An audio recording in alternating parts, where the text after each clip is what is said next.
I have a joint tenant with survivorship with my mom. She has been on SSI all her life. Can they come after the house when she passes? So there's a few different forms of payment you can receive from the Social Security Administration. So SSI, or Social Security income, is a type of payment that can be collected when you've worked at a job and have paid into Social Security and you are at retirement age, which is technically 67, though you can take this early around age 62, but you'll get less benefits if you take it early. However, you may be talking about SSDI, which doesn't have the same age restrictions, but is only provided if, again, you worked at a job where you paid into SSI and you meet the government's requirements on what a disability is. But people can start collecting SSDI, which is essentially receiving payment when they can't work because of an underlying disability. They can receive that at much earlier ages. So judging by what your comment is saying, I'm thinking your mom might be on SSDI. Now, you don't have to worry about the Social Security Administration putting liens on real property or coming after real property. However, it's pretty frequent, or can occur frequently, when people are on SSDI, they may also be on another type of government benefit like Medicaid. So it's very common that a lot of my clients here in Florida who are on SSDI are also receiving Medicaid coverage to assist with either in-home care or care that's being provided in an ALF, or even long-term care like in a nursing home.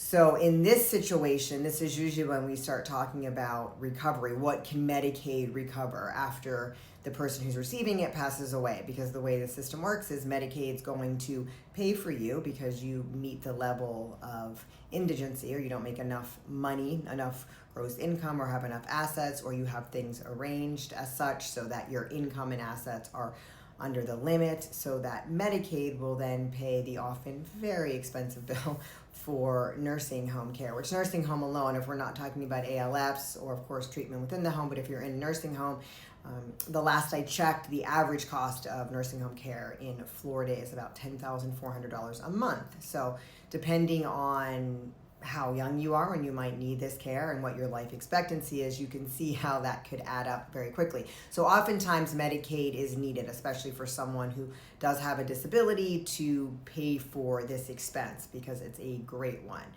The way Medicaid works when it comes to real property, it depends on the type of real property it is. So in Florida, homestead property has very heightened protections under the law. In fact, it's one of the most protected assets, if not the most protected asset, around all the U.S., meaning that it is very hard for any creditor to get to the homestead, including a government agency like Medicaid.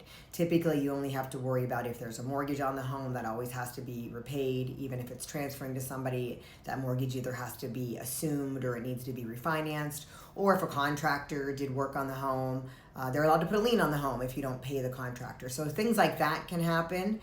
But for an actual homestead property, it doesn't count against the person to have a homestead property to qualify for Medicaid. And Medicaid typically cannot go after that homestead property after the person dies, especially if proper planning was done. And what I mean by proper planning is, in Florida, you either have a ladybird deed in place that lists the beneficiary on this property, so it passes to them directly outside of probate. So this property never becomes part of your probate estate and subject to being reclaimed. Or maybe you have a trust, this property is in a trust, and it passes to individuals through the trust. Again, Medicaid's not going to come in and claw back that home.